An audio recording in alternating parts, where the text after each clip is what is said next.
What's good, everyone? Welcome back into Behind Your Basketball. Today, I'll be doing my 2024 NCAA Tournament March Madness bracket predictions video. Make sure to like, share, comment, and subscribe to my channel as I'm closing in on 25,000 subscribers here. And also, I'll be streaming play-by-play of some of the March Madness Tournament games, so make sure to keep on being subscribed and ring the notification bell as well, so you become notified when I do go live covering play-by-play of some of the March Madness Tournament games. Also, check out the link posted in the description of this video to the Behind Your Basketball Bracket Challenge group. Feel free to join in on the Behind Your Basketball Bracket Challenge group. The link is posted in the description of this video. All are welcome to join and be a part of this year's NCAA Tournament March Madness Bracket Challenge group. Well, without any further ado, let's get into the bracket. We'll start off with the number 1 overall seed out in the East region. The UConn Huskies, defending champion, taking on the number 16 seed, the Stetson Hatters from Florida. Stetson making their first NCAA tournament appearance ever in program history. Kind of shocking that Stetson got a 16 seed here against UConn. Stetson beat UCF, which UCF beat Kansas. And also, UCF beat Texas Tech and TCU, both in the bracket as well. But UConn here, defending champs, they should be able to handle Stetson. The first round matchup, I like the Huskies going on to the round of 32. UConn will meet the winner of FAU versus Northwestern, the 8 versus 9 matchup. This season, FAU's just been all over the place. I'm shocked that they got an 8 seed here in the bracket. I thought, honestly, that they will be out, potentially, or would get either a 10 or an 11 seed for FAU, but FAU has 1 quad 3 loss, 2 quad 4 losses. Northwestern also had a bad loss against Chicago State, but Florida Atlantic couldn't even get by Temple in the American Conference Tournament. Temple shot 12 for 24 from three-point range on Saturday in American semifinals. I'll take Northwestern here. Northwestern has a good perimeter team, got some good guards on that team for Northwestern. Boo Buie, one of them, leading the charge for Northwestern. I like Northwestern to advance to take on UConn. Now to the 5 versus 12 matchup. The runner-up last year, national championship game, the San Diego State Aztecs will take on the number 12 seed American Conference Tournament champion, the UAB Blazers, in their first season in the American. San Diego State has a lot of experienced players back on the roster. Question mark for UAB is who's going to be able to stop Jaden LeDee. He's been putting up big numbers this season, averaging above 21 points per game for SDSU. San Diego State has an excellent interior defense as well. UAB has a lot of interior defensive issues. This game's taking place out west in Spokane, Washington, so that benefits the Aztecs as well. I like SDSU to advance over to the round of 32. Now San Diego State will face the winner of 4 versus 13, Auburn or Yale. Auburn demolished Florida in the SEC Tournament Championship, and this is an incredibly deep Auburn Tigers squad. They are physical. They're 4th in the nation in bench points, 13th in scoring, 5th in blocks. This team's going to give a lot of other teams matchups here in the bracket. Yale has 5 players averaging double figures, logging heavy minutes, and that's a bad sign here when you go up against one of the deepest teams in America in college basketball. I like Auburn to advance on to the round of 32. Now into the next pod, we'll scroll down. We have a BYU taking on Duquesne in the 6 versus 11 matchup. Duquesne winning the A10, their first conference championship since 1977. BYU loaded with experienced players. They shoot a bunch of threes in this Cougar squad. And BYU ranks 3rd in the nation in assists per game as well. Duquesne has just 2 players averaging 9 points per game or greater this season for Duquesne. On the roster, they have 2 double figures players, and then after that, they have 2 players averaging 9 points per game after that. BYU has 7 solid scoring options, averaging at least 9 points per game for BYU. So this is where I go BYU. I like the scoring punch that BYU has for them. Duquesne, with their head coach, announced today that he will be retiring at the end of the season. What a run by Duquesne, the 6th seed out of the A10, but I do like BYU here, the 6th seed in the NCAA tournament bracket, to advance over to the round of 32. The Big Ten tournament champion, Illinois, taking on Morehead State. Sneaky 3 versus 14 matchup here. The metrics for Morehead State in terms of their statistics pan out to be like a team similar to St. Peter's from a couple years ago, where St. Peter's was a 15 upset Kentucky, and the Big Ten championship teams the last couple of years after the pandemic, they have struggled when it's come down to making deep runs in the NCAA tournaments, but Illinois, this team is incredibly explosive, led by Terrence Shannon Jr., the top scorer of the team, averaging over 84 points per game, a top 12 in the nation in scoring. Morehead State, this should be a good matchup, ranks top 10 in total defense this season. Two different styles clashing against each other in the matchup, but I do like Illinois to reverse that Big Ten curse that teams a couple times around, especially the champion out of the Big Ten, has got stunned in the round of 64. Honestly, I would not be shocked, though, if Illinois does lose this game, and this being a 3:10 p.m. game on the opening day of the NCAA tournament on the Thursday. Honestly, I would not be shocked if Morehead State wins this game, but I'm going to go Illinois. I like the firepower, the Fighting Illini led by Terrence Shannon Jr. They get a lot of good guards in that team. I like Illinois to advance to take on BYU in the round of 32. Here we go. 7 versus 10. This game is taking place in the middle of America out in Omaha. Washington State taking on Drake. Washington State's first NCAA tournament appearance since 2008 with Klay Thompson. Drake's third NCAA tournament appearance in the last 4 years for Drake, looking to get over the hump and advance into a second-round matchup led by the coach's son, Tucker DeRees, for Drake's team this season. And this Drake team, they were close last year to Miami. They had the lead with around 8 minutes left to go. They blew the lead wide open, and then Miami won that game, and Miami took a run all the way to the Final Four. This Washington State team lost to Cal this year, which California lost to Pacific, which got blown out by Pepperdine in their conference tournament in the WCC. Pacific finished with a 6-26 record this year. Washington State has a really good guard with Miles Rice on the team, but other than Miles Rice, they are lacking other solid backcourt options. And when it comes down to March Madness, it's all about guard play. They have one of the tallest teams in all of college basketball, but what we saw last year in the NCAA tournament is that size did not matter whatsoever. So this game is taking place in Omaha. Drake is 2 hours away from Omaha. This is basically like a home game for Drake here, with the location being the advantage. I'm going the first upset that they have in the bracket here to 10-7. I like Drake to advance over to the round of 32. Iowa State destroyed Houston in the Big 12 championship on Saturday. They're going to take on South Dakota State in the 15 seed here in the brackets. Iowa State just super impressive, and this game as well is in the Omaha pod. In Omaha, Nebraska. Iowa State close by. Basically a home game for Iowa State, just like they were playing games around 3 hours or so away at T-Mobile Arena in Kansas City. This is just a super physical Iowa State team. It's going to be just so physical for them, just compared to the Summit League. The Summit League had a down season. South Dakota State getting in this year. They got in 2 years ago. Oral Roberts flip-flopped the years, went in last year, and then went into the tournament in 2021. There's been upsets out of that conference from the Summit, with Oral Roberts most notably in 2021. But this year, a down year in the Summit. I like the Cyclones to jump all over South Dakota State in that game and win that matchup. So now we go down to the bottom part of the bracket here. We're going to keep on scrolling down.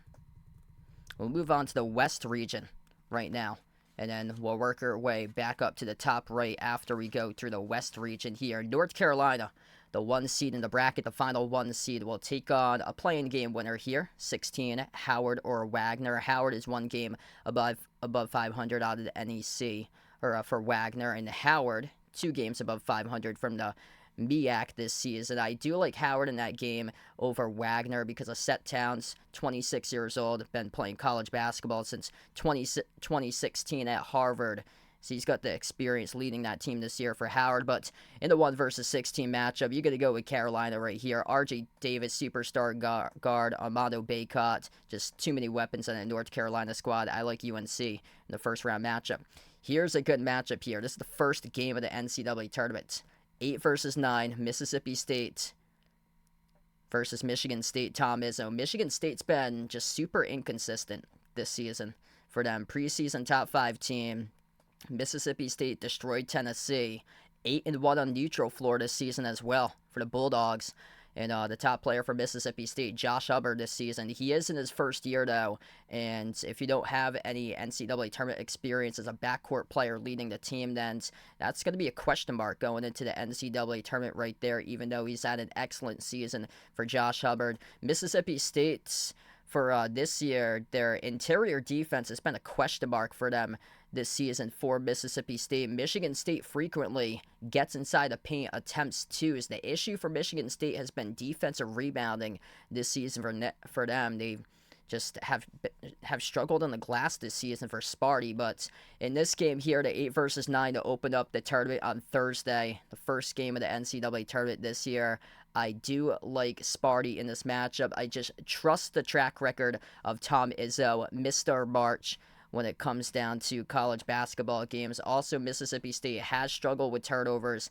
I like Michigan State to figure it out, even though they got 14 losses this season. Trust in Izzo to win a first-round matchup. I like Sparty in the round of 64 to advance.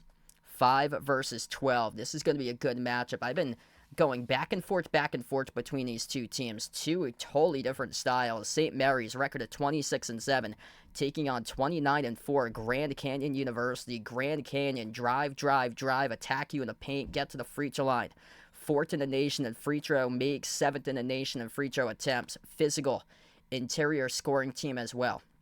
For GCU this season, St. Mary's is going to slow down the basketball, slow the tempo.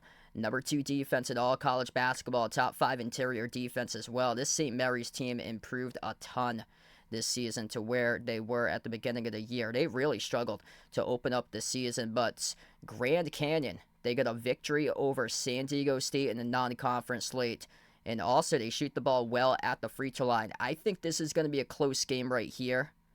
Grand Canyon is top 60 in the nation with a 75.3% free throw shooting percentage. St. Mary's struggles at the free throw line, 314th in the nation, shooting just under 68% at the free throw line. I think it's going to come down to the final possession. Free throws may be the difference maker. Plus, St. Mary's goes around 7 players deep. Foul trouble could be an issue, especially with Grand Canyon, dealing with a team like Grand Canyon that loves to draw fouls and get you into foul trouble. Top 5 in the nation in free throw shooting attempts for Grand Canyon. If Grand Canyon gets St. Mary's into deep foul trouble, then good luck in this matchup right here. St. Mary's doesn't commit too many personal fouls, but the officials might officiate this type of game in Grand Canyon's direction, with it being more physical and more foul calls being called on the floor. And I do like Grand Canyon here in this matchup to pull off the upset. They've been in a couple NCAA tournaments recently, haven't been able to get over the hump. St. Mary's usually is able to pick off their opponent in the first round, but GCU here is sneaky as a 12 seed. They got a 29-4 record for a reason. They beat San Diego State in a road game at SDSU back in December. St. Mary's lost by 25 points to San Diego State a month before in November. I'm going to go Grand Canyon in a 12-5 upset over St. Mary's. Now the next game, the 4-seed Alabama taking on the 13-seed Charleston. This will be a track meet. First to 100 is going to win this one. Alabama's been playing horrific lately. They need a reset for sure. They're just 2-4 their last 6 games. Charleston did not play a major conference opponent on the entire schedule. Alabama's the number 1 scoring team in the nation. Bottom 8, though, in the nation in total defense with points allowed this season. Charleston, they chuck up a bunch of threes. 3rd in the nation in three-point shooting attempts, 204th in perimeter defense 204th in the nation in total defense for Charleston. The thing about Charleston is that you're going to have to stop Alabama's threes, because even though if Alabama gets down by like 10, 15 points in this game, Alabama can pour it on in bunches, and they start to pour on the points in bunches in the final 8 minutes left to go and can flip a 10 to 15 point deficit into a 10 to 12 point win for Alabama. They explode offensively right out of a cannon. Mark Sears, I think, will be the difference maker in the backcourt. He is a walking bucket for Alabama. Yes, they do not play defense, but Charleston jacks up a bunch of threes, where the interior defense for Alabama, with Grant Nelson not defending inside, that's the big problem spot for the Crimson Tide. First to 100 here. I like the Roll Tide in this matchup to win for Alabama. Now we'll jump down to the bottom half of this bracket, as we'll have Clemson, the 6th seed, taking on New Mexico, the 11th seed. New Mexico, super underseeded here after winning the Mountain West Conference tournament, and Clemson is limping in right now, 11-9 in ACC play. I thought Clemson honestly should have been an 8 or a 9 seed instead of a 6 seed, overseeded by Clemson. They got blown out against Boston College in their conference tournament, which BC was the 11 seed. Clemson limps in 1-3 in the last 4 games with losses to Notre Dame, Wake Forest, and BC. PJ Hall leads the team in the front courts, but this is a Clemson team that struggled with physicality against Boston College. Boston College's guards went off against Clemson. And also, PJ Hall got in a lot of foul trouble. And this is a bad matchup here for Clemson because New Mexico is number 1 in the nation in 2-point shooting attempts. They attack, push the ball right up the floor. They love to get to the free throw line. There's guards everywhere, this New Mexico team, and they are feeding off their Mountain West Tournament championship. They are red hot at the right time. And this is a physical team that plays with passion with New Mexico. I like New Mexico here in the 11-6 upset over Clemson. Baylor, the 3 seed, taking on Colgate, the 14 in this matchup. Colgate from the Patriots. They've been a dynasty when it comes to winning their conference, but when it comes down to the NCAA tournament, it's been very difficult against major conference teams, especially Big 12 schools. They got crushed against Texas last year. Big 12 basketball just another level compared to the Patriot League. This Baylor backcourt is terrific. Top 5 in the nation in 3-point shooting percentage. 5 straight first-round victories under Scott Drew as head coach for Baylor. I like them to make it 6 right here. I got the Bears winning over Colgate, moving on to take on New Mexico in the round of 32.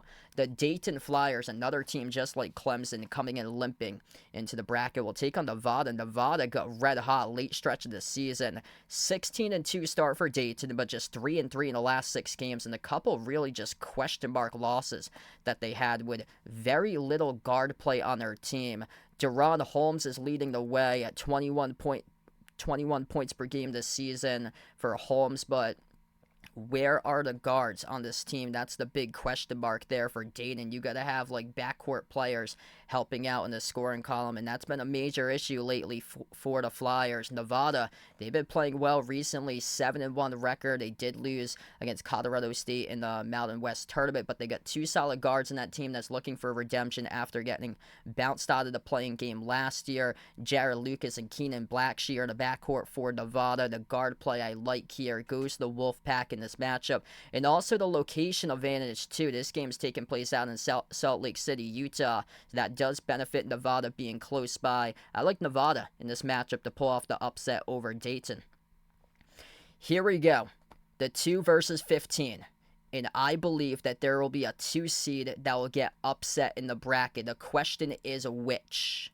And here we go. Will it be this one? That is the question. 2 p.m. on Thursday. Will brackets be busted after the conclusion of this game?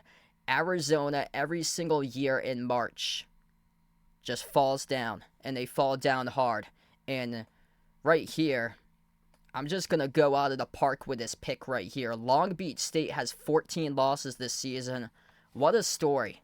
The Beach fired its head coach at the end of the season before the conference tournament, and then Long Beach State rallied off 3 straight victories in the Big West Conference tournament to win their conference tournaments. They're a 15 seed now, and the players are saving the coach's job. Everybody's bought in. It's just an unbelievable story. They also have 3 major conference victories this season.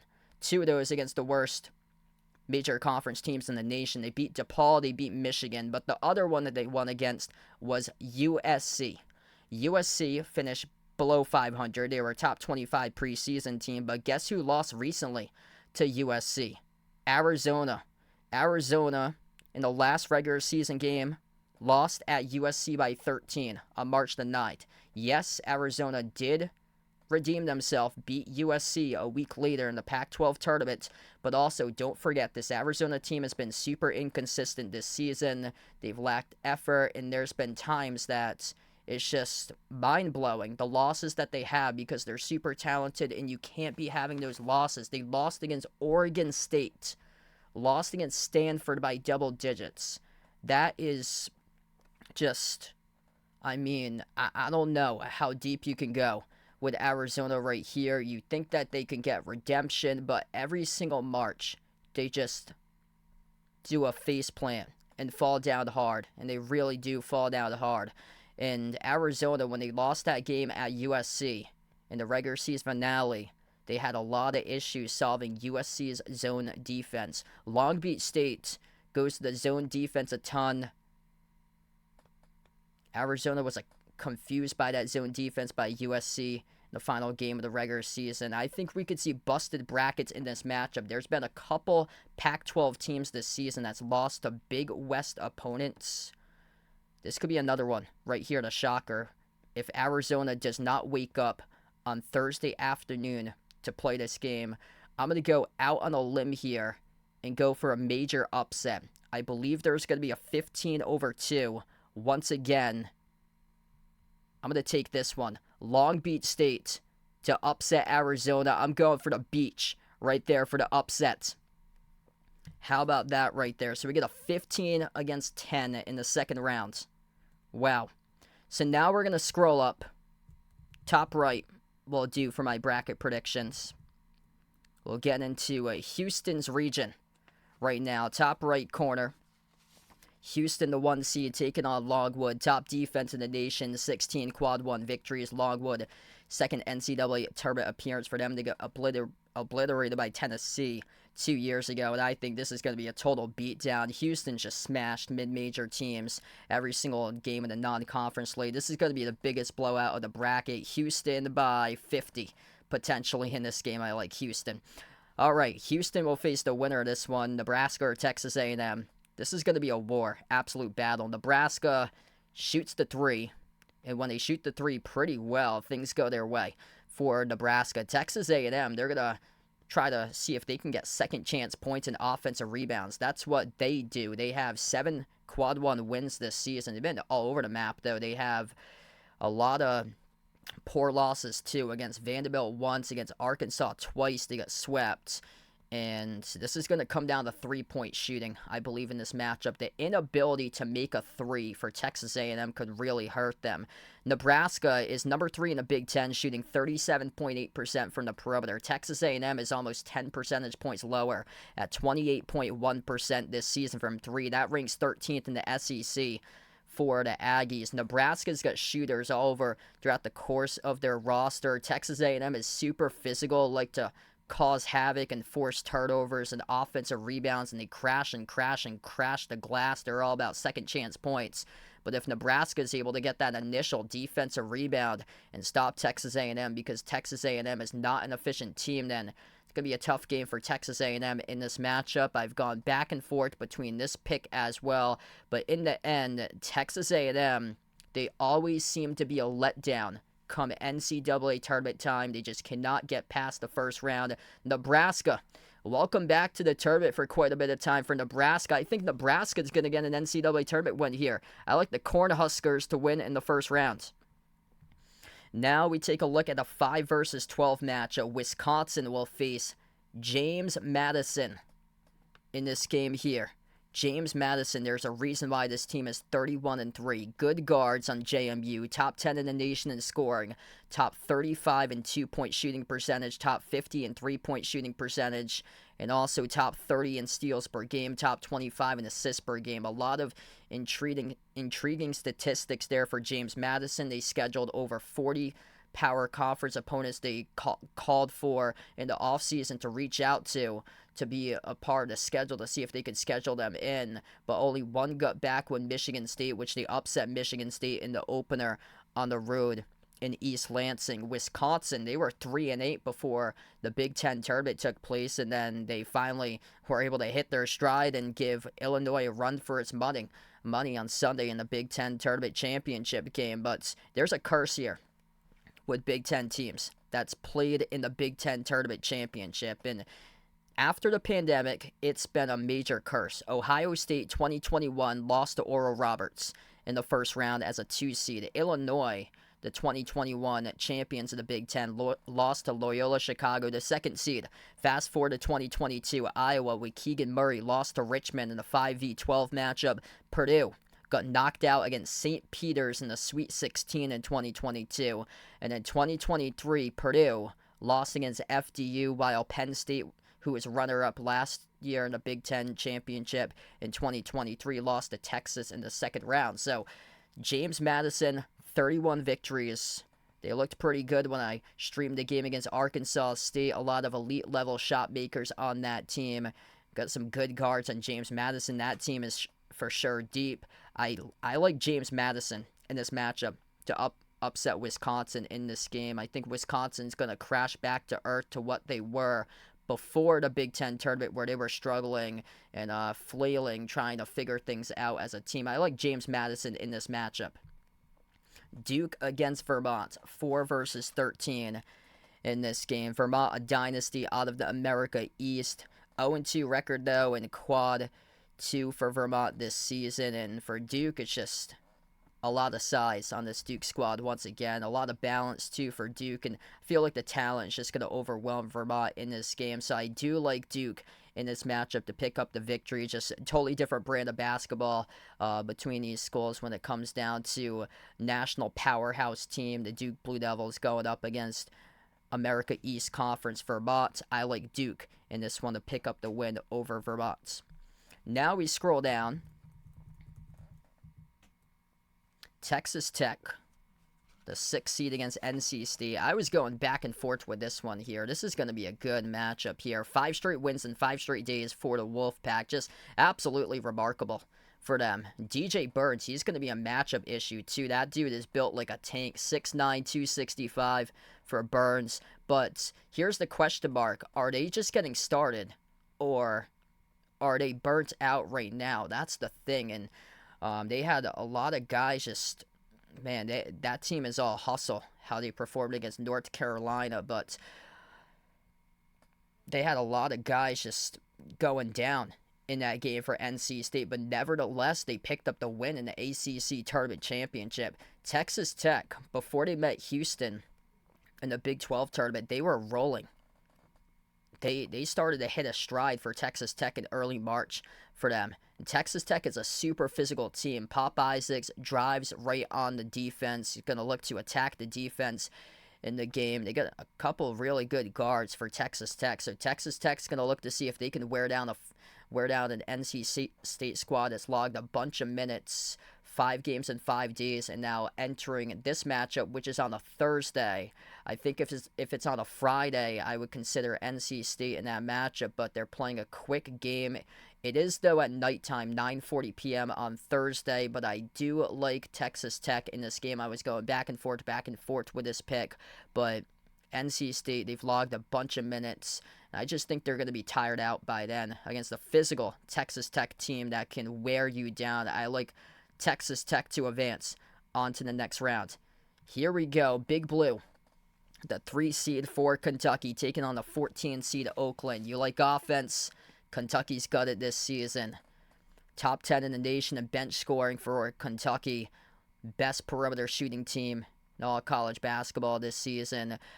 They have struggled mightily defensively in the 300s in points allowed this season, but I think this one's going to be a track meet in this matchup. Oakland has struggled defensively in the 200s in points allowed, and this is just so explosive of an offense. It's going to be so tough to defend all of Kentucky's guards. It's all about the guard play when it comes down to March. This is where I like Kentucky to thrive in this matchup over Oakland. I like Big Blue to advance over to the round of 32.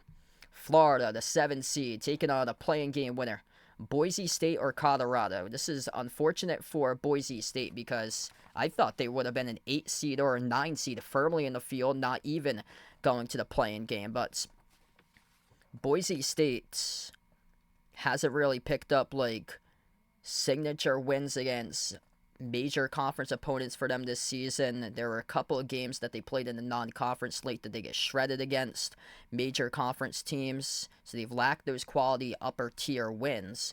Whereas Colorado, they're a super talented team. They had dealt with injuries, but they've gotten some key players back for the Buffaloes And I like Colorado in that play-in game, but against Florida here, Florida's got really good guards. And these guys attack the paint. They make twos for Florida, and they can get to the rim for the Gators. The issue this season for Colorado has been the interior defense. They have struggled inside. They're 8th in the Pac-12 in two-point defense this season. Florida is top 20 in the nation in two-point makes this season. They're also an excellent rebounding team for Florida, leading the nation in total rebounds. I'm going to go Florida in this matchup over Colorado, the play-in game winner, to advance out of the 10, but I do like Florida, the 7, to move on to the round of 32.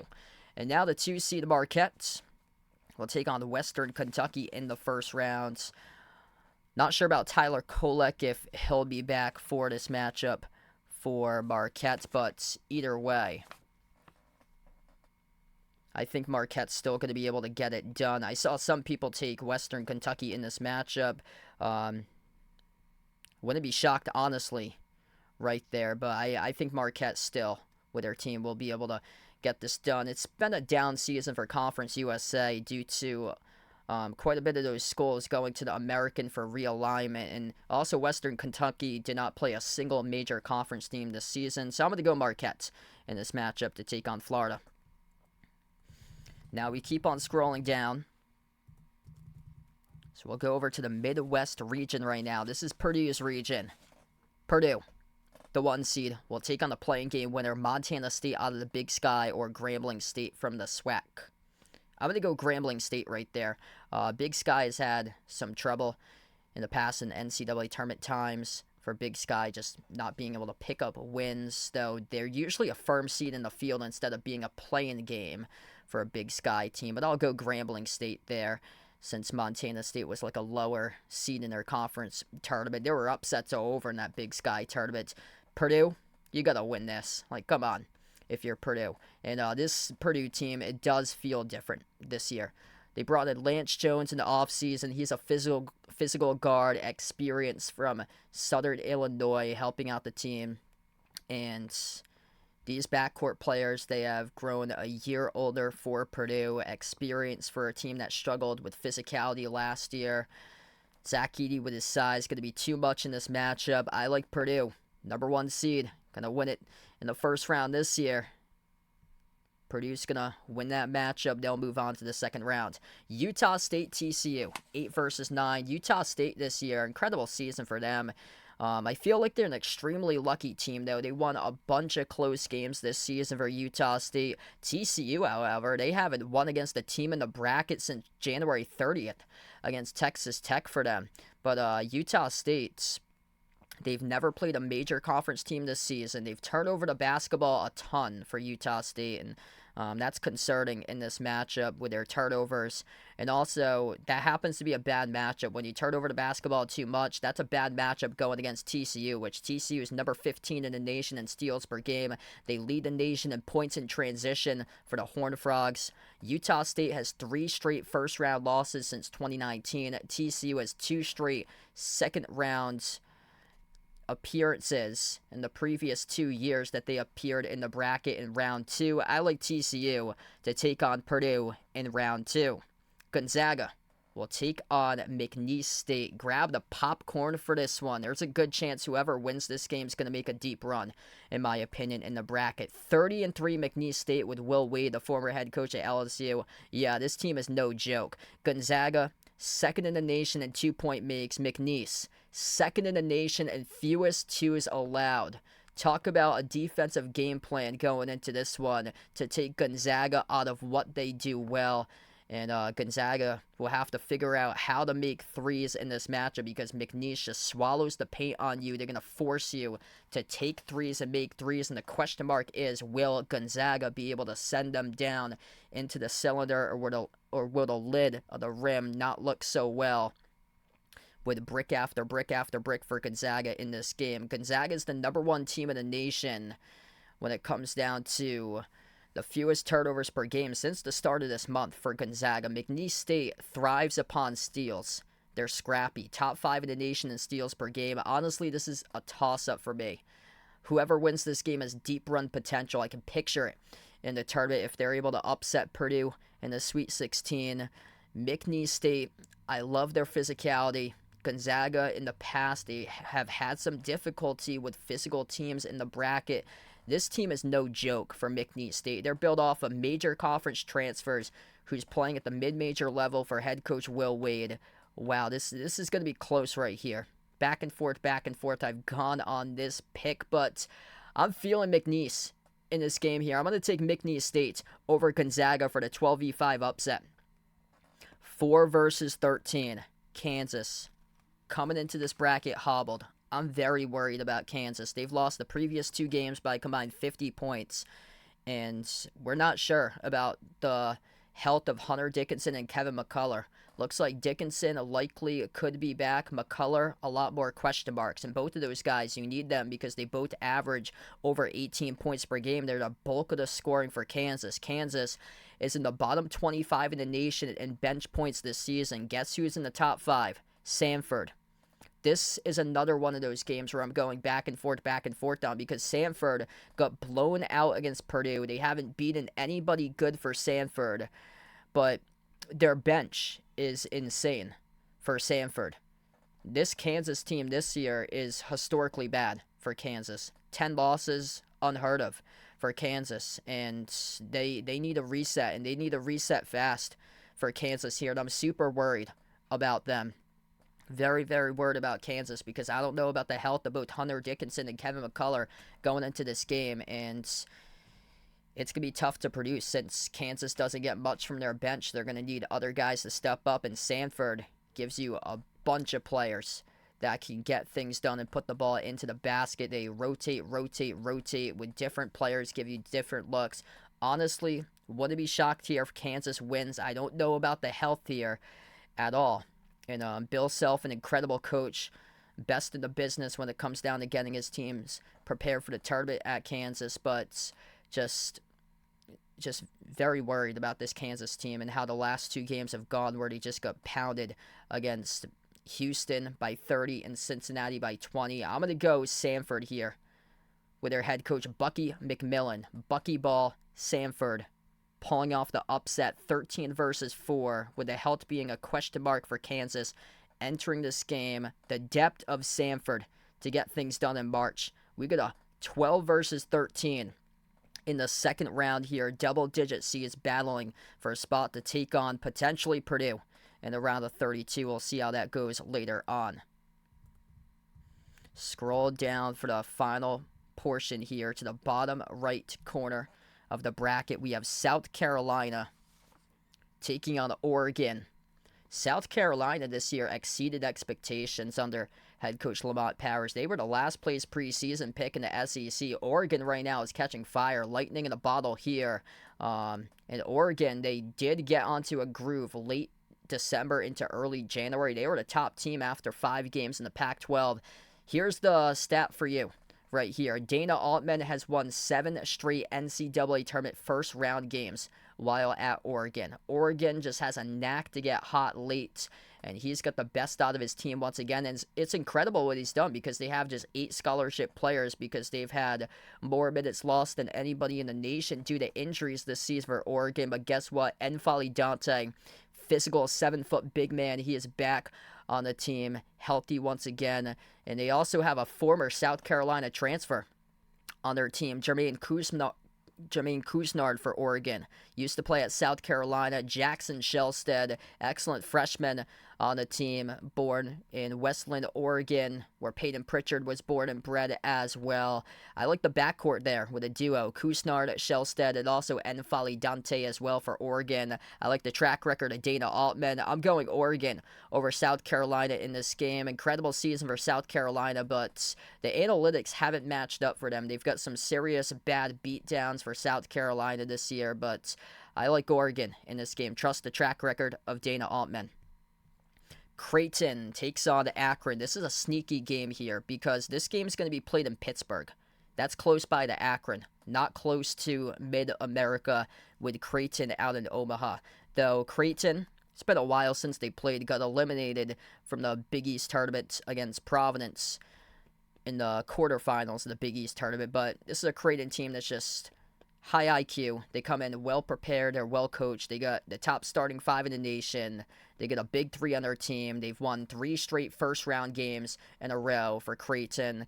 Akron did not schedule a single major conference opponent this season. They're also lucky to get by Kent State. Kent State picked up a foul when Kent State was leading, and it sent Akron to the free throw line, and Akron made both of the free throws. But they do have a really solid rebounder on their team for Akron. Enrique Freeman leads the nation in double-doubles this season out of Akron, but still, Creighton is going to be well-rested for this matchup. This is going to be a close game, though. Sneaky matchup in this game because Akron has the number 10 3-point defense in the nation. Creighton attempts a lot of threes for them, for Creighton, but in a down MAC year, usually we see a team come out of the MAC with single-digit wins. Akron this year single-digit losses. Akron this year double-digit losses out of the MAC. I like Creighton in this matchup here to prevail and take on Oregon in the second round. Texas will face the playing game winner, 10 playing game winner of Virginia versus Colorado State. First of all, the Big East got just 3 bids. This should have not been Virginia's spot in the bracket here. They had just 2 quad 1 victories all season long. Providence had 6, Seton Hall had 5, and St. John's had 3. Could make the case for all 3 of those teams there. Big East, best conference in the land, represented by the champs of UConn from last year, the defending champs. They only get 3 bids into the NCAA tournament, whereas Virginia will take on Colorado State in this playing game right here, and this is going to be basically like a first to 50 type game. Slow tempo offense. Virginia's just going to slow this down as much as possible, but if Colorado State's able to make their shots, they're going to win this game, and they're top 20 in the nation in field goal shooting percentage, top 10 in 2-point shooting percentage for Colorado State, and I think that's going to be enough to get them past Virginia in this matchup and win that first round game. So Colorado State will take on Texas. Texas, though, I do like the Longhorns in this matchup. They got good guards. Max Asmus, remember him? Played for Oral Roberts 3 years ago in the tournament, upset Ohio State, and then upset Florida in the second round for Max Asmus. He was a walking bucket at Oral Roberts, led the nation in scoring 3 years ago. He is in the team for Texas alongside Tyrese Hunter. This is a dangerous 7 seed, an athletic team as well for Texas. I like the Longhorns in this matchup to win in the 7 versus 10 game. And in the final game, bottom right part of the bracket, is the 2 seed Tennessee taking on St. Peter's. We know the narrative. St. Peter's Peacocks 2 years ago upset Kentucky, looking to do it again. Jersey boys built different. Teams from New Jersey have pulled off upsets the previous 2 years between St. Peter's and then Princeton and FDU. Honestly, wouldn't be shocked if it happens here in this one, but this Tennessee team, they do need a reset. I am worried about Tennessee if Dalton Connect can't score, and then the others have trouble too. Their scoring droughts get me worried for Tennessee this season. And St. Peter's, their defense, 12th in the nation and fewest points allowed. This is going to be a sneaky matchup right here. Top 35 interior defense for 2-point defense for St. Peter's. I feel like this is going to be a grind of a game here. First of 50 will win a rock fight.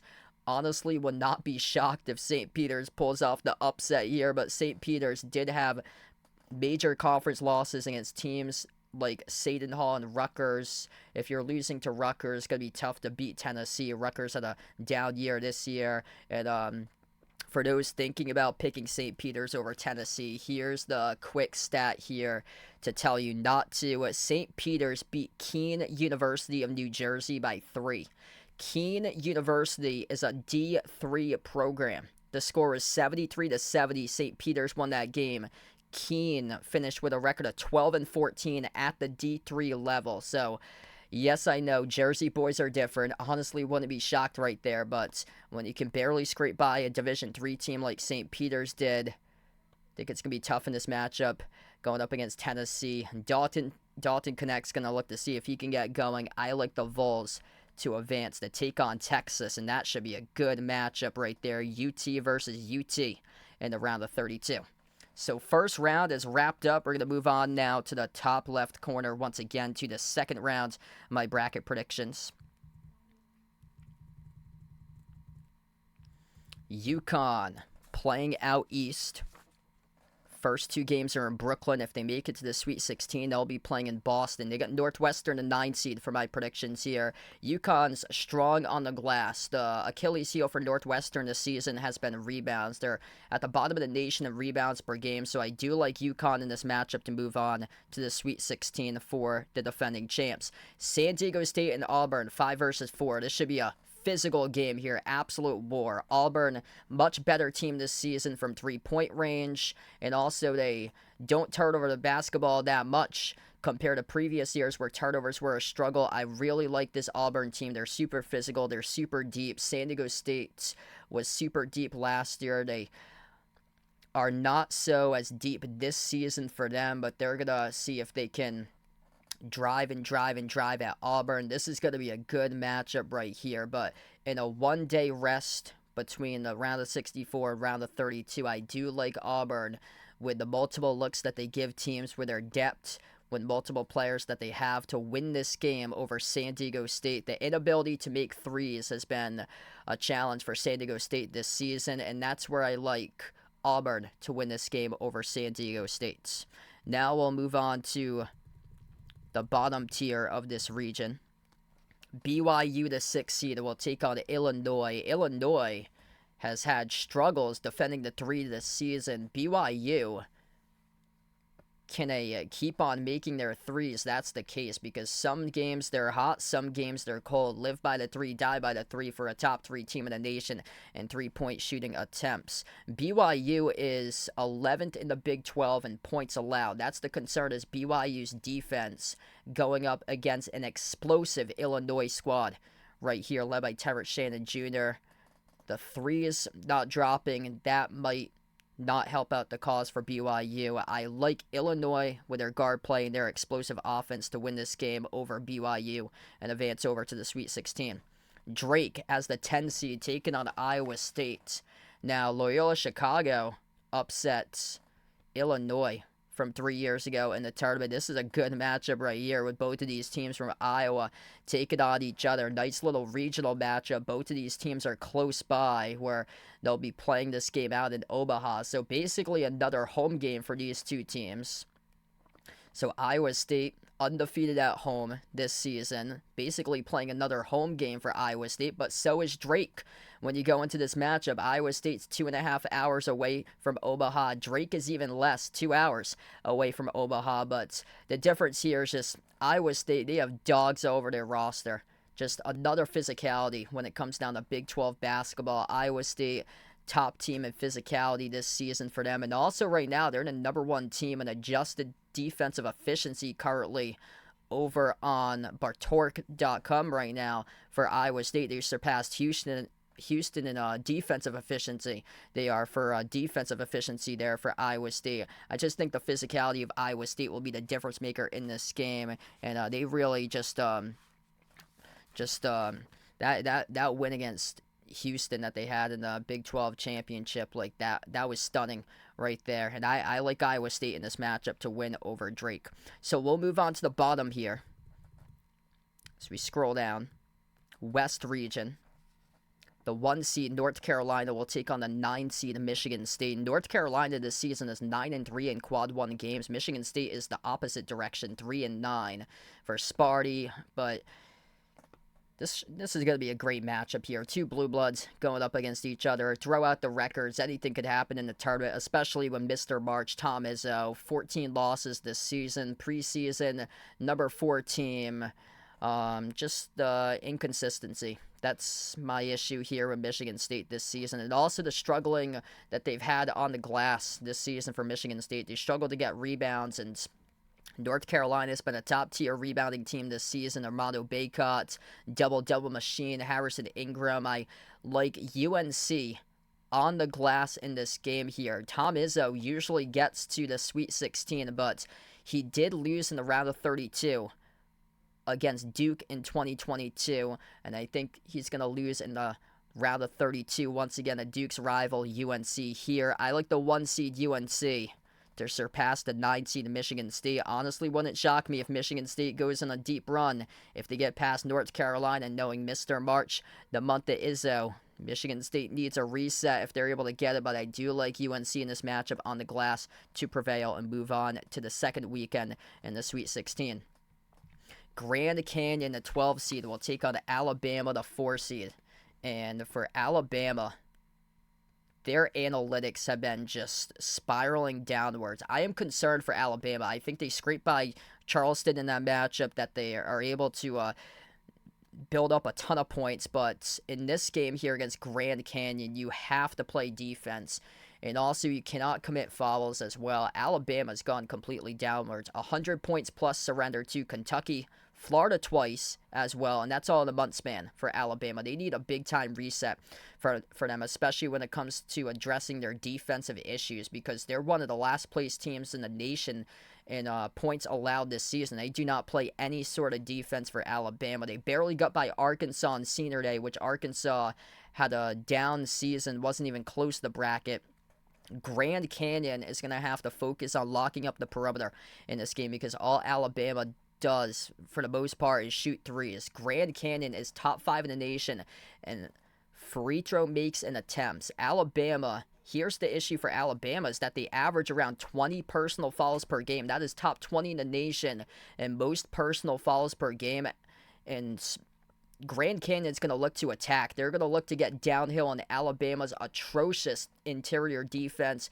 They're going to see if they can put Alabama into deep foul trouble in this game. And also, where it's taking place out west, benefits Grand Canyon, Spokane, Washington, where this game is going to be a West Coast game. So I'm going to go with an upset here. Grand Canyon, which already has a win over San Diego State back in December, they're going to pick up a big upset over Alabama in this matchup here for Grand Canyon. I like Grand Canyon to advance to take on North Carolina in the Sweet 16.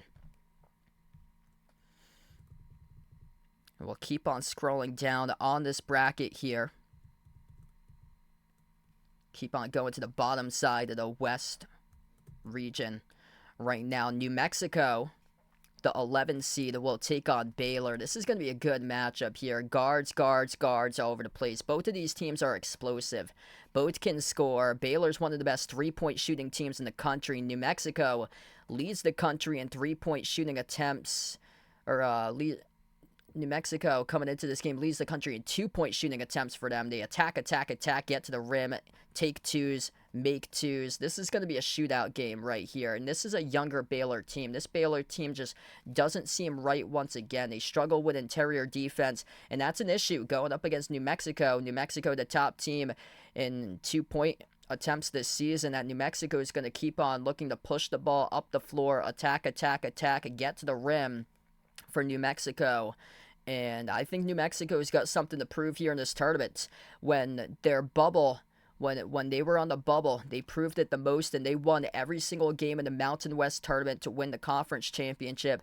And I think New Mexico's got something to prove here. It seems like something is off once again for Baylor this season. Their interior defense has been just another down year, back-to-back years with struggling interior defenses for Baylor. And also they got a younger team, a lot of first-year players on this team for Baylor. They do have a couple 4 or 5-star freshmen on the team for Baylor, but I like the experience of New Mexico in this matchup to push the pace down the floor, attack, and get to the rim, and get buckets inside the low post, and be able to get past Baylor's interior defense and guide them to victory here. So I like New Mexico in this matchup to make a run to the second weekend into the Sweet 16 as an 11 seed. And then here we go. Absolute chaos in this bracket, by the way, in the West region. The 10 versus 15 after my prediction, if it will ever go correct. We shall see. Long Beach State from the beach, the 15, taking on Nevada. Nevada with a chance to take on New Mexico in a Mountain West rematch here. Nevada on the upswing. They're 10-2 in the previous 12 games entering the tournament. They're playing well, and they have a really good duo for guards on their team. Long Beach State, their issue has been trouble making threes this season, so I do like Nevada on a one-day rest in between the round of 64 to round of 32 to win this game, and they'll take on New Mexico in a Mountain West rematch.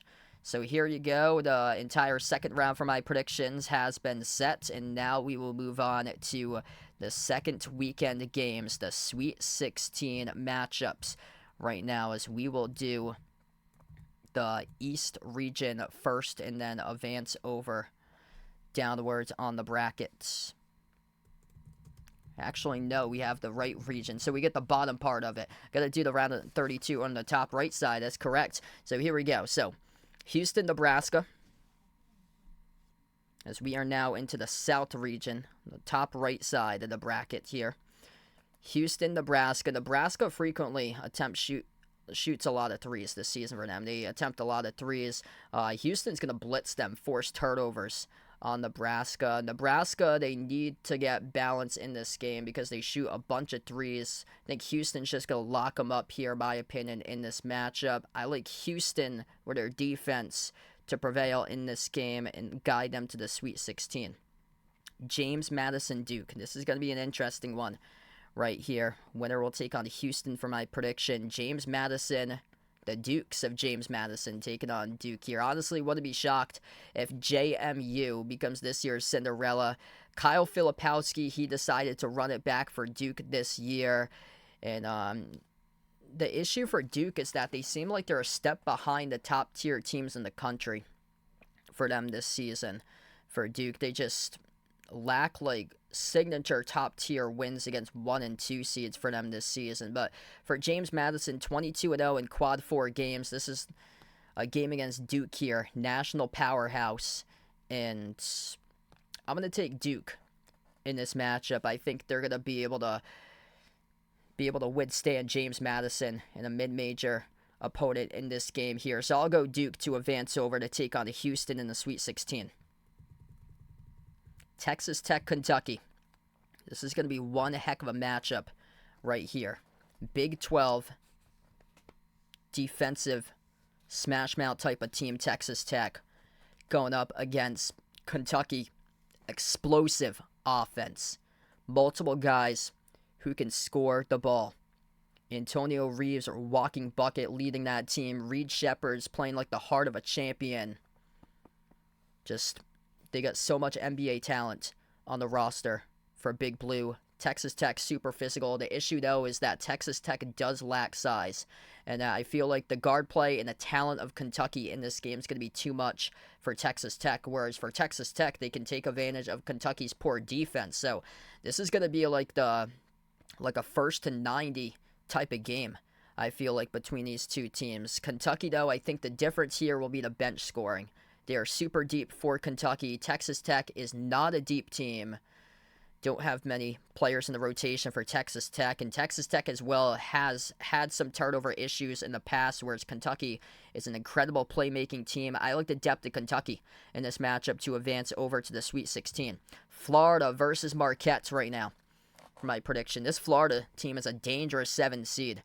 Honestly thought Florida would be a 6 seed in my opinion. Marquette, excellent season for them as a 2, but not sure about Tyler Kolek. He's recovering from an oblique strain, if he'll be back for the tournament or not. That's a big question mark as well. Florida runs a 4-guard lineup, and it's very interesting, intriguing right there. They are bad defensively, Florida, but they're the top rebounding team in the nation. One of the keys that Marquette does struggle with statistically is on the glass. They're in the 300s rebounding in the nation this season. Shaka Smart, 9 straight exits before the second weekend. Florida has the chance to make it 10 right here. I like the guard play of the Gators, especially if Tyler Kolek is hobbled and not back for this game right here. I'm going to go Florida in an SEC matchup to take on Kentucky in the Sweet 16. And now to the final round of 32 matchups here. Bottom right corner of the bracket. Midwest region, Purdue will take on TCU. And this TCU team, they're good to win a game in the tournament. They won the first round games in back-to-back years for TCU. Purdue better not joke here against TCU. And TCU's got a lot of physicality, though, for them. But lately, they've struggled, going in the wrong direction for TCU. Just 2-4 record in the previous 6. They do have physical guards in the roster for TCU, but the issue for TCU has been the turnovers. They average around 13 turnovers per game. They force a bunch of turnovers themselves, but if they can't get transition points, then it's going to be a tough game there for TCU. So I do like Purdue to win this matchup over TCU, outlast them in the round of 32, and Purdue will move on to the Sweet 16. McNeese State, the 12 seed, will take on the 13 seed Samford in this match. Major upsets in round 1 I got, but in this game what it comes down to is McNeese I feel like is the better all-around balanced team than Samford in this game, offensively and defensively. And I think that balance is going to get McNeese State to the Sweet 16 to take on Purdue. And then over at the bottom right corner of this bracket, we got Oregon will take on Creighton. Interesting game right here.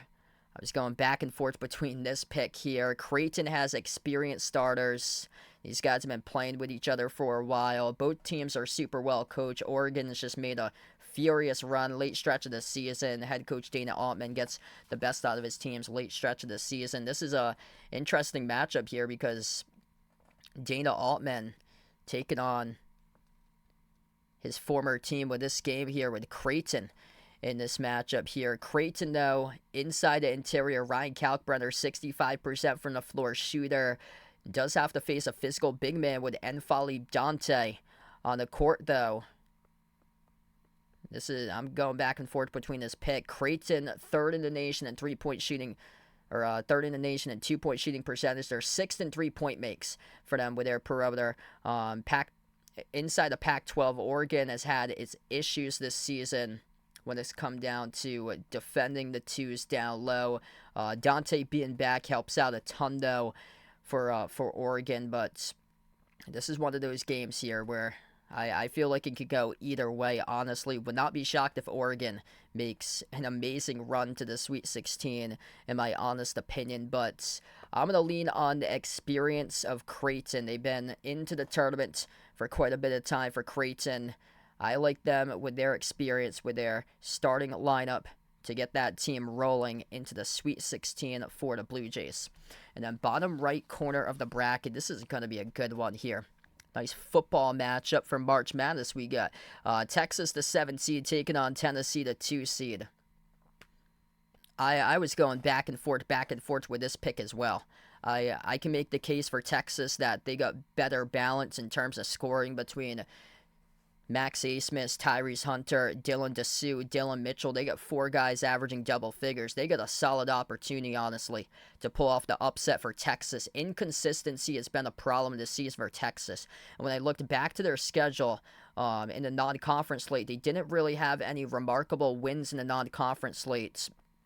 Unlike Tennessee scheduled a tough non-conference slate for them. Texas barely scraped by Louisville by 1 point back in December. Now, it honestly wouldn't shock me if Texas pulls off the upset in this matchup because they are better balanced. They've been able to get into a rhythm scoring lately, too, for Texas. Their offensive efficiency has skyrocketed upwards for Texas. They did lose against K-State, who is playing desperate in the Big 12 tournament. And Tennessee lost against Mississippi State in the SEC tournament. They got crushed against Mississippi State. Maybe that's more of a matchup concern right there against Mississippi State. But if Tennessee goes on scoring droughts, if Dalton Connect can't get going, if they can't get other guards behind them, Zakai Ziegler, Santiago Vescovi, with those guys going on in this game, then it's going to be a concern for Tennessee. So honestly, this could go either way. But when I looked back at the matchups for Tennessee, the issues that they had with some of the teams were the more higher quality defensive teams like Mississippi State and Texas A&M. Those smash mouth, physical, defensive type of teams gave Tennessee issues. Texas this season ranks at the bottom of the Big 12 in perimeter defense for them, which Tennessee does have some knockdown shooters on their team.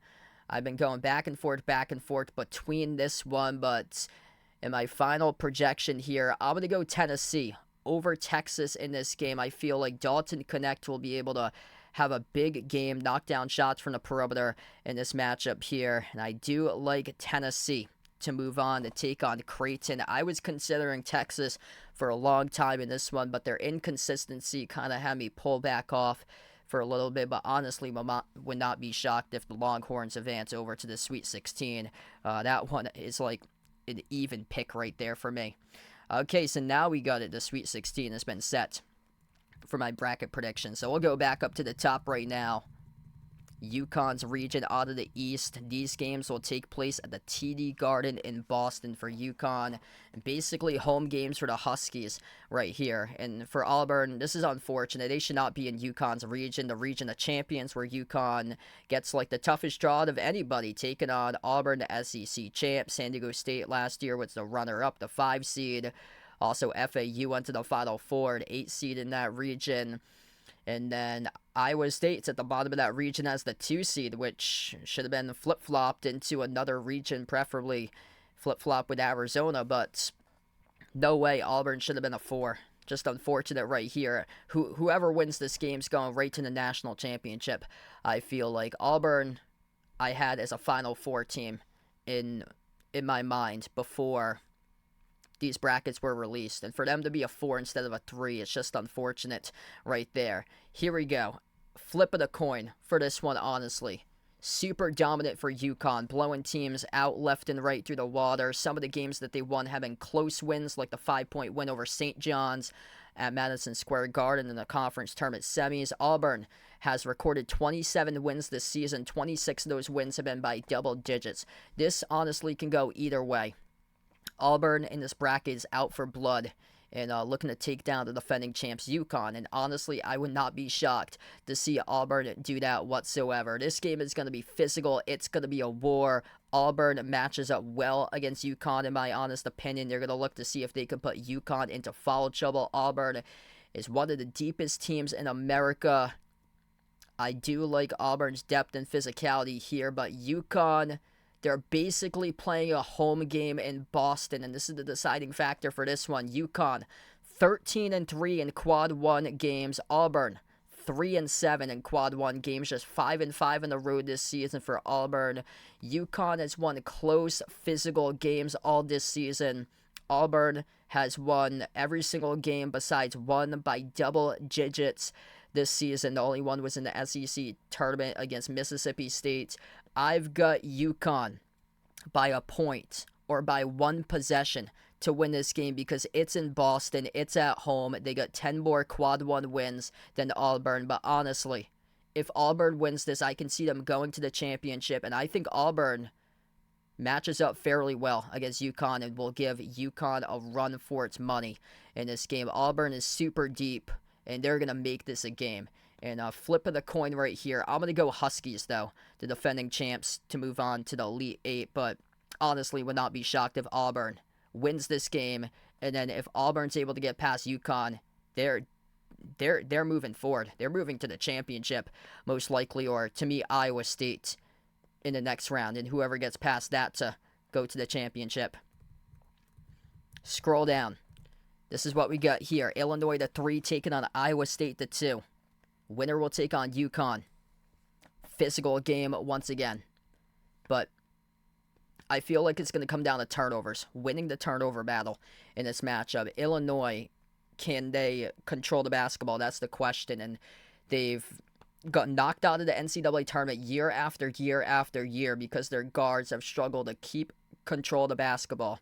For Iowa State, this is a true road game right now. They're not playing games at T-Mobile Arena. They're not playing games in Omaha.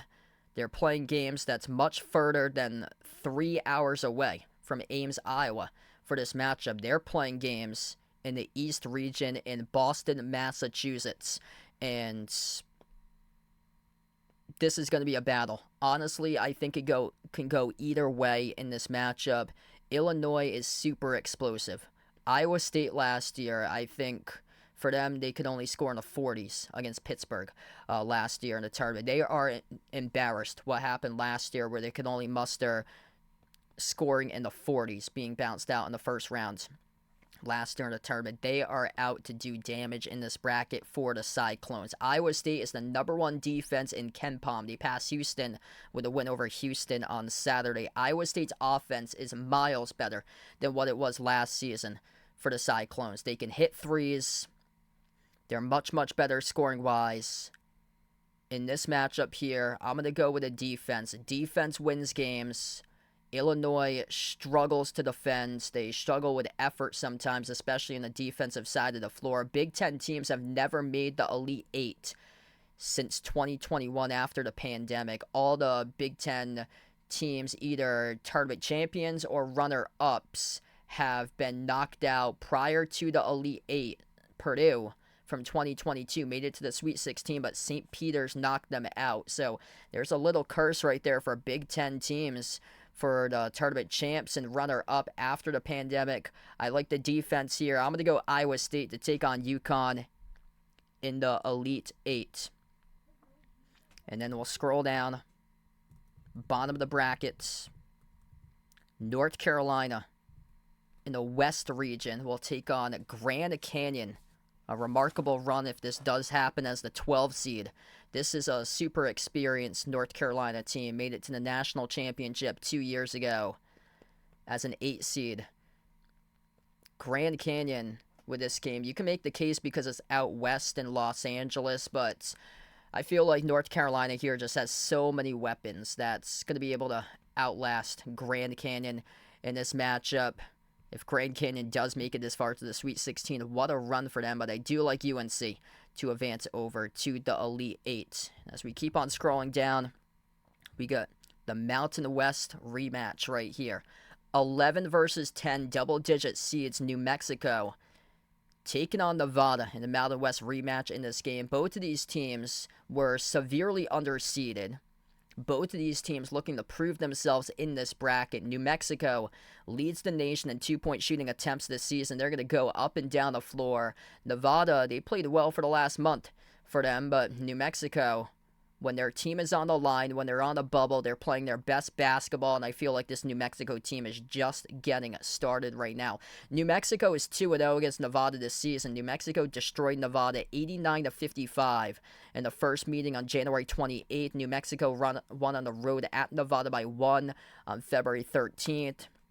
It's tough to win 3 games in a row, but New Mexico, they're healthy now. They were missing players earlier on in conference play. I feel like they're just getting started. Multiple guards that they can throw at you, go up and down the floor, and they can score it for New Mexico. I got them making a Cinderella run all the way to the Elite Eight for New Mexico.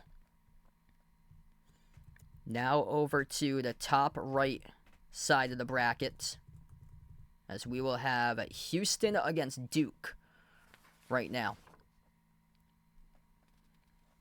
Houston, #1 seed in this matchup, 16 quad 1 victories. That's the most in all college basketball. Duke just 5 quad 1 wins this year. Both of these teams with the same amount of quad 1 losses, 16-4 Houston, 5-4 Duke. The issue for Duke this season is that they've lacked signature victories against top-tier teams. They got swept by UNC, lost against Arizona. They did beat Baylor, which is a 3 seed in the bracket, but Duke has had some issues against other 1 and 2 seeds in the bracket. Kyle Filipowski in this one, he cannot be soft when it comes down to this game right here, because last year Tennessee punched Duke in the mouth with their physicality, and Filipowski had a tough time handling the physicality of Tennessee from last year's tournament. The issue here for Duke is Houston's physicality that they have is that Duke doesn't really see these type of defenses in the ACC.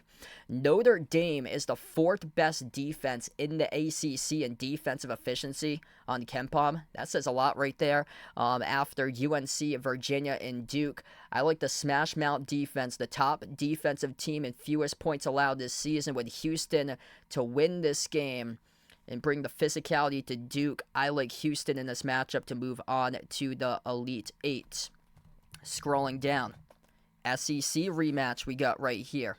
Kentucky, a 3 seed taking on Florida, a 7 seed. This game's all about guards, guards, and guards. And they had 2 matchups this season in conference play, both decided by 2 points.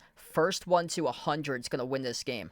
Kentucky won on the road at Florida, 87-85 on January 6th. Florida won on the road at Kentucky by 3.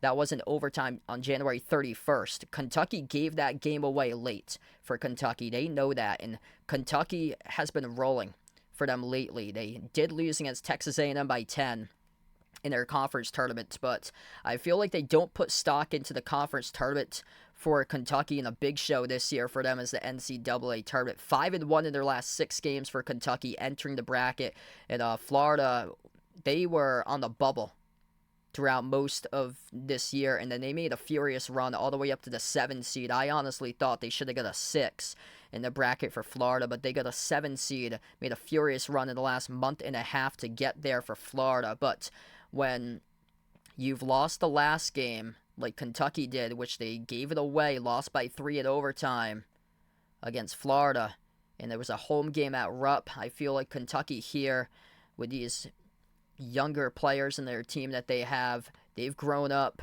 and this is going to be growing up time in the tournament, and I can picture a deep run made by this NBA level talent on this Kentucky roster. Reed Sheppard leading this team, Antonio Reeves, big key there, the senior leader on this squad for Big Blue. They got multiple players who can score the ball, same as Florida, but what it comes down to, I think, is bench points in this game. When these two teams struggle to play defense, and the first to 100 will win this game in the track meet. I like Kentucky because of their bench points. Kentucky is number 7 in the nation in bench points per game this season. Florida is 102nd in bench points per game. Plus, they suffered an injury in the SEC championship with their 7'1" center. Kentucky here, they got an incredible draw, in my opinion, in the bracket. Oakland, Texas Tech, if Texas Tech struggles to keep up with them, and then if Florida takes out Marquette, Kentucky got a really good draw for them in this bracket, and I like Kentucky to advance to take on Houston in the Elite 8. So scrolling down, Purdue against McNeese. A Cinderella McNeese as a 12 seed. This is what's gone on with Purdue. This team is different this year for Purdue, but can they get to the Elite 8? That's the question. Haven't been there since Carson Edwards led them there in 2019. Since 2021, Purdue has lost to a 13 seed, a 15 seed, a 16 seed. Well, here's the 12 seed. This Purdue team, they look different, but how are they going to fare against a tough interior defense like McNeese State? 30 victories for McNeese, multiple major conference transfers on this team.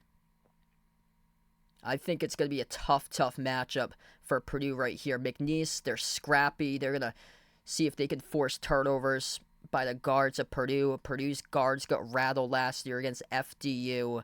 Hopefully they learned from their mistakes last year in that 1 versus 16 matchup that bounced them out. Purdue recently, though, the issue is that they've struggled with turnovers. They've averaged 13 turnovers per game in the last 3 games. They got to get that corrected because McNeese State is going to just force turnover after turnover against this team. And until Purdue can prove that they can win games in the tournaments and make it to the second weekend and beyond and make it to the Elite 8, I don't know. I mean, going back and forth on this one right here. McNeese State racking up a bunch of victories for them.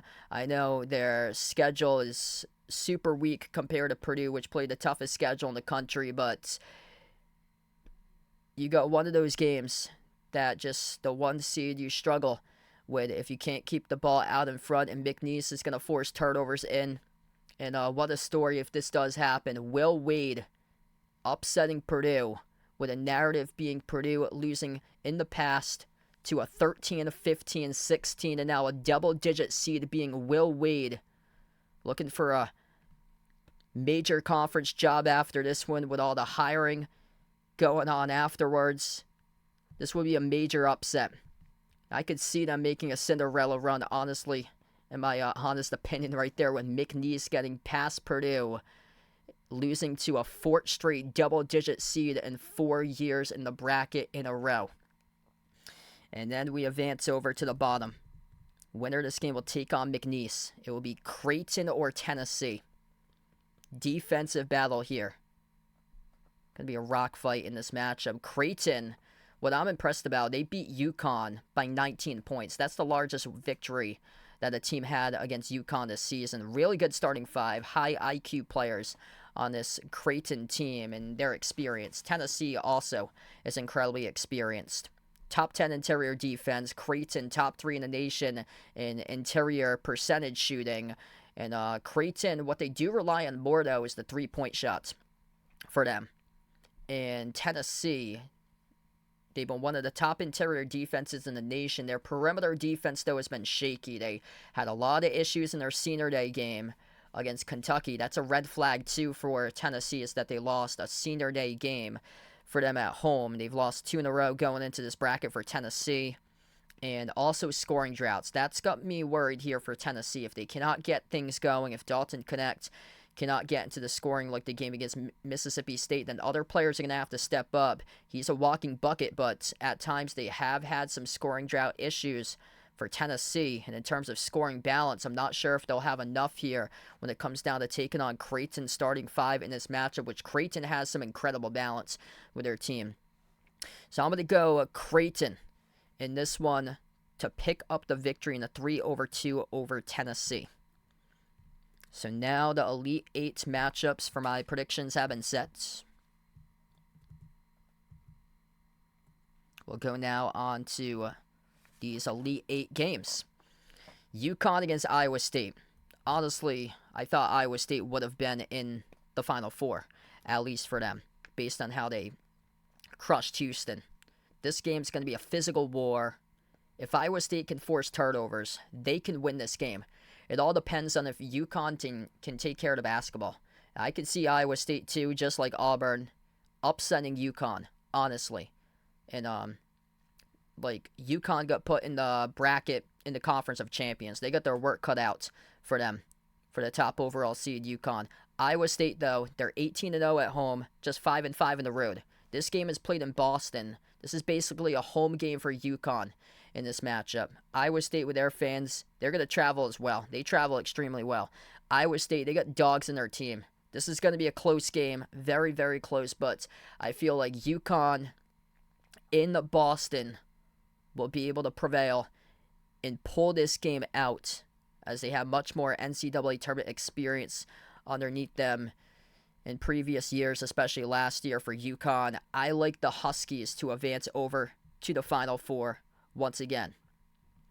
We'll go on to the right side right here since it's next door. So Houston, Kentucky, right side, South region, for a spot on the line in the Final Four. This honestly could go either way. Top defense versus top offense. If Houston is not making their shots, then they're going to lose this game, just like they did last year against Miami. Kentucky has the opportunity here to explode. And honestly, this game's a toss-up, in my opinion here. Because Houston, number 1 team and fewest points allowed, versus Kentucky, top offense in the nation, NBA talent. Deeper team is Kentucky, for sure. But Houston, with their defense, their defense has been insane this season for Houston.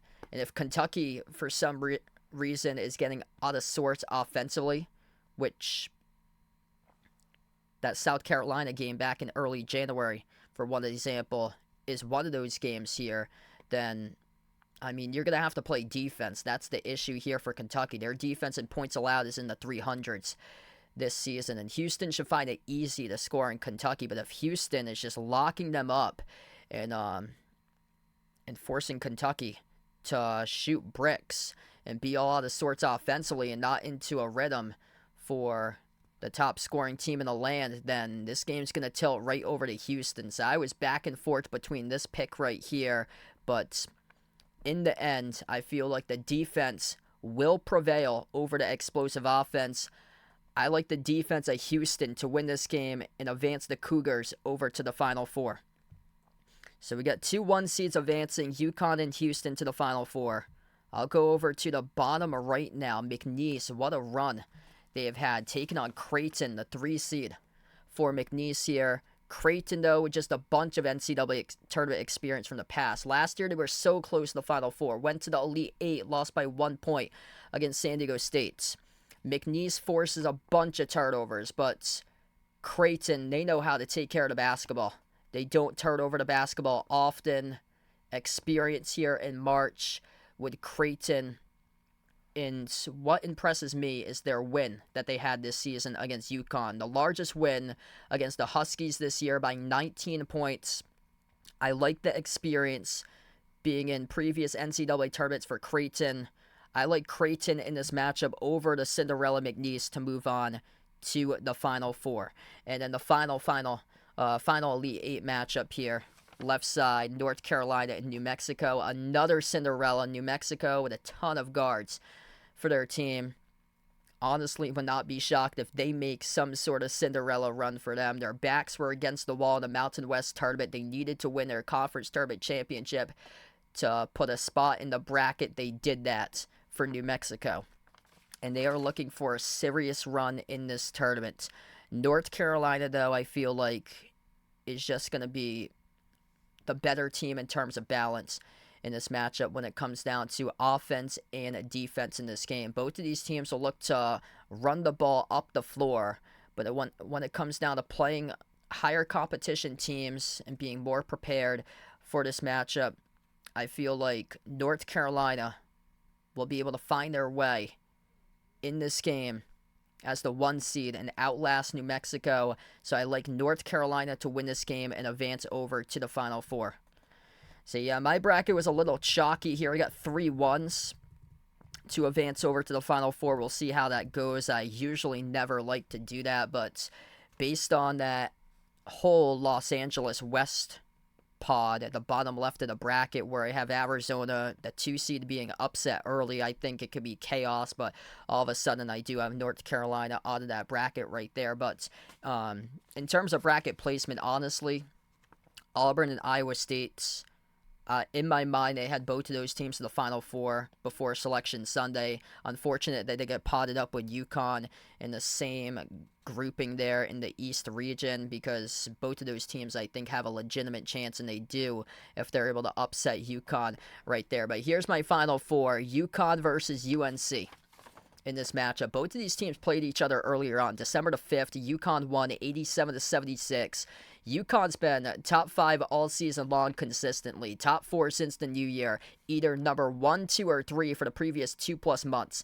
UConn has faced, I feel like, tougher physical competition in the Big East. The Big East has more physical type of teams than the ACC, whereas the ACC has more teams that can, like, score the basketball but don't play as much defense in the ACC. So when it comes down to that, I do like UConn in this matchup to prevail and get back to the national championship game for the defending champions.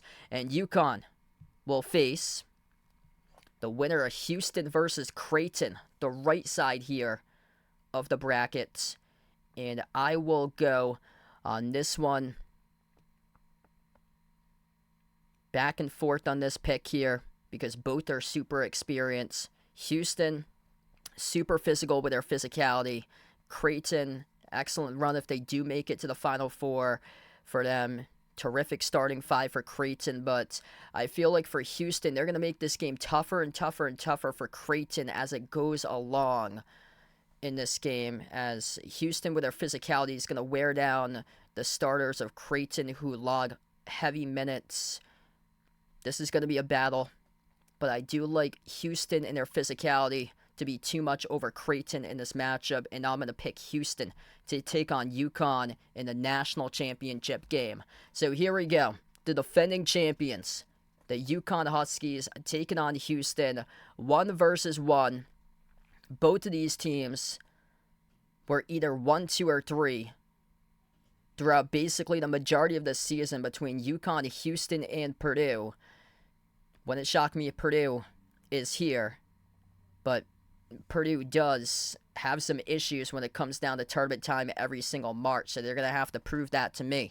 But for UConn, this is a battle here. Number one offense and adjusted efficiency in KenPom goes to UConn. Houston, number one defense and fewest points allowed in the nation. Number two in KenPom, right behind Iowa State. They were number one throughout the entire season until the loss against Iowa State on Saturday. UConn, 13-3 in quad one games. Houston, 16-4 in quad one games. This looks like a one possession game right here. My reason, it's just so difficult to go back to back to win national championships back to back. I think UConn has another chance to do it once again. They're the favorites going into this bracket, but Houston, I feel like they needed that loss against Iowa State, so it wouldn't make them look like a machine. They were 16-1 going back to their loss previous against Kansas at Fog Allen. They had won 11 straight after their loss in early February at Fog Allen against Kansas. Houston knows how to bounce back. We've seen that. UConn, too, 21-1 since their second loss of the season to Seton Hall, which they lost by 15. Only other loss after that was the one against Creighton by 19. Both of these teams can stack wins. That is for certain. UConn's doing it right now. Houston's about to do it in this bracket once again. Houston has the chance because they have the number one defense and fewest points allowed. Slow starts for UConn. That's my issue for UConn. UConn was down 7-0 against Xavier, 10-3 against St. John's. They were trailing. They were down 15-2 on senior night against Providence. Yes, they exploded in the second half. They won all those games. They crushed Xavier. They crushed Providence. They beat St. John's by 5 in the Big East tournament. But against a Houston defense, you cannot do that. Houston was up 16-0 against TCU. Houston led 21-5 against Texas Tech. Texas Tech all of a sudden came back in that game, trailed by 2 at halftime, and then Houston crushed them in the second half. But, I mean, this is back and forth for me. But it's just so difficult, in my opinion, to go back-to-back to win NCAA championships back-to-back years for UConn. Houston, they've waited so long for this. And I'm going to go to Houston Cougars to win the national championship over UConn for the 2024 NCAA tournament. 16 quad one wins by Houston, number one in the nation. Transferring from the American to the Big 12. Conference play certainly has elevated them to new heights for Houston. Many thought that they would struggle. They started off slow. They went 1-2 to begin conference play in early January for the Cougars, but after that, they found their rhythm and they started to get into a groove for Houston before they get crushed against Iowa State, and I think that these guys are going to bounce back. This Houston team is full of dogs. Number one defense and fewest points allowed, giving up around 57 points per game this season. They've been consistent all season long. At the top of the projected metrics, both UConn and Houston, number 1 and 2 in projected metrics over on KenPom. They've suffered those 2 losses in blowout fashion. The one against Kansas in early February. They rallied off a bunch of wins after that KU loss on a massive winning streak. Loss against Iowa State on Saturday, and I think that they're going to stack win after win after win. That loss against Iowa State was one that they needed to give them a reality check and a wake-up call and tell their team that, no, they're not a machine, that we're like everybody else. We're going to take a loss, but we're going to bounce back, and that's going to be the key right there for Houston, is bouncing back. Recent NCAA tournament success as an American Conference member. They went to the Final Four in 2021, lost against Baylor, the national champion that year. 2022, Houston went to the Elite Eight, lost to Villanova, who went to the Final Four. Last year, went to the Sweet 16, lost against Miami, who went to the Final Four. Switching now from the American over to their first year of the Big 12, I think they got a realistic case this year to win the national championship for the Houston Cougars. It would be the first time ever in program history that they would win the national championship. They were runner-up in 1983 and 1984 for Houston. Defense, defense, defense wins championships. Best defense in all college basketball this season for the Houston Cougars. And I like Houston to top UConn in the national championship game in what should be a good battle. Thanks so much, all, for joining in, being a part here on the stream for this video here, for this one. My 2024 NCAA Tournament Bracket Predictions video. Make sure to like, share, comment, subscribe to my channel, as I'm less than 100 subscribers away from closing in on 25,000 subscribers here. And also make sure to tune in for my play-by-play coverage of some of the NCAA Tournament games, as I'll be covering play-by-play of some of the games throughout the bracket for March Madness games. Also, the Behind Your Basketball Bracket Challenge group link is in the description of this video, so feel free to join the group. The brackets will lock on Thursday at 12 p.m. Thanks so much, everybody, for joining in. My bracket predictions for the 2024 NCAA Tournament. Sal from Behind Your Basketball has the Houston Cougars winning it all over the UConn Huskies.